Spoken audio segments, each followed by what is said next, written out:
Hello बच्चों, let's see this question. So the question says, assertion average value of AC is always defined over half cycle, and reason is average value of AC over a complete cycle is always zero.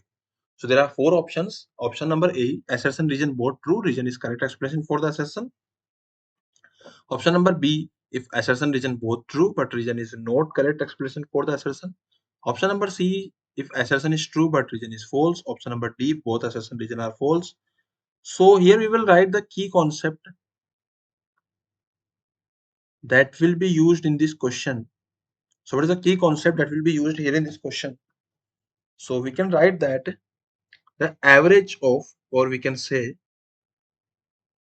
cos theta d theta for the complete 0 to 2 pi, this will be equal to 0, and similarly sin theta d theta from 0 to 2 pi, this will be equal to 0. Or we can say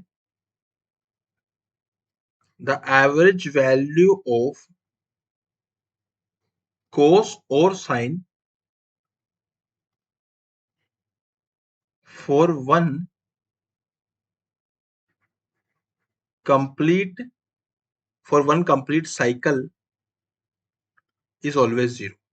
okay, so this is the key concept. अब हम बात करते हैं question की. तो जो हमारा current AC source जो होता है, एसी सोर्स साइनसोइडल कर्व होता है, तो इट इज आई बराबर I naught sine omega t. Okay, so ऐसा कुछ होता है. अगर मैं इसको, है ना, अगर मैं आई का एवरेज ले लेता हूं, आई एवरेज लिखता हूं मैं फॉर वन साइकिल. साइकिल के लिए अगर मैं इसका एवरेज लिखूंगा तो कितना आएगा, आई का जो एवरेज आएगा फॉर कंप्लीट साइकिल वो आएगा I naught into sine omega t का average for one complete cycle. और हम जानते हैं कि साइन ओमेगा टी का एवरेज क्या होता है, जीरो हो जाएगा. तो कंप्लीट साइकिल का तो ये जीरो ही रहेगा. इसका मतलब रीजन तो मेरा करेक्ट स्टेटमेंट था. बट अगर मैं बात करूं यहाँ पे, अगर मुझको आई एवरेज निकालना हो तो मैं कैसे निकालूंगा, उसके लिए फिर मेरे को आई एवरेज के लिए मैं लिखूंगा I is equal to I naught sine omega t for the half cycle.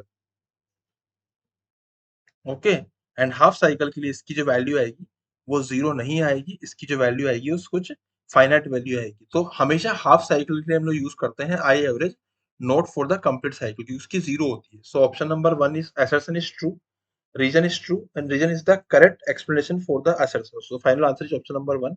I hope you understood it well. Best of luck.